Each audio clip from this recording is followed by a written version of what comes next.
जमजम के कुएं की मिल्कियत हासिल करने के अलावा अब्दुल मुत्तलिब की जिंदगी का दूसरा अहम वाकया अब्रहा का बैतुल्लाह पर हमला है। तारीख में इसको वाकया फील के नाम से याद किया जाता है। अब्रहा एक ईसाई सरदार था। शाह हबशा नज्जाशी की तरफ से यमन का हाकिम था। उसने देखा कि अहले अरब हज के लिए मक्का मुकर्रमा जाते हैं और खाना काबा का तवाफ करते हैं, तो उसने ईसाई मजहब के नाम पर यमन के शहर सनआ में एक आलीशान गिरजा बनवाया। अरब में इस गिरजा की खबर मशहूर हो गई। कबीला किनाना का एक आदमी वहां गया और गिरजा में गंदगी फैलाकर भाग आया। अब्रहा ने गुस्से में आकर कसम खाई कि काबे को ढाकर दम लेगा।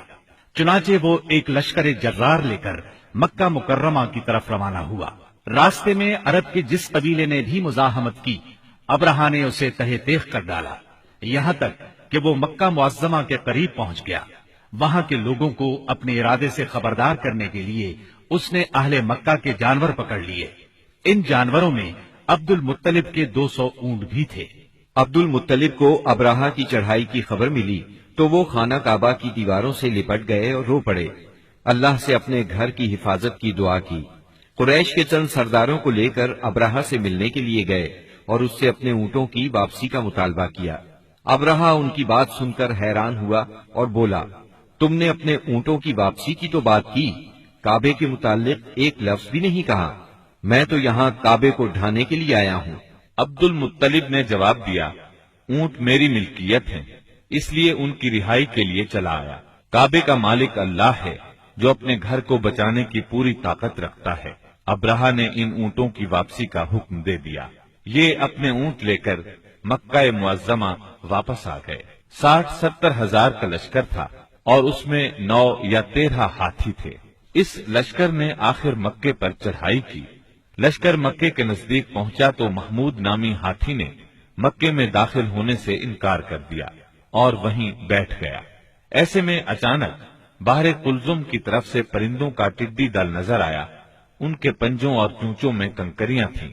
जिन सिपाहियों पर वो कंकरियां पड़ती, उनके आज़ा कटना शुरू हो जाते। इन कंकरियों के गिरने से अब्रहा की फौज और हाथियों का जो हश्र हुआ, वो बिलाशुबा तारीख आलम का एक निहायत हैरतनाक बाब है। खुद अब्रहा मुश्किल से गिरता पड़ता सनआ तक पहुंचा और निहायत दर्दनाक अजाब में गिरफ्तार होकर यमन में मरा। अरबों के यहाँ उस साल को आमुल फील कहते हैं। एक मुद्दत तक यही तकवीमी साल शुमार होता रहा। कुरान करीम में ये वाकया सूरह फील में बयान हुआ।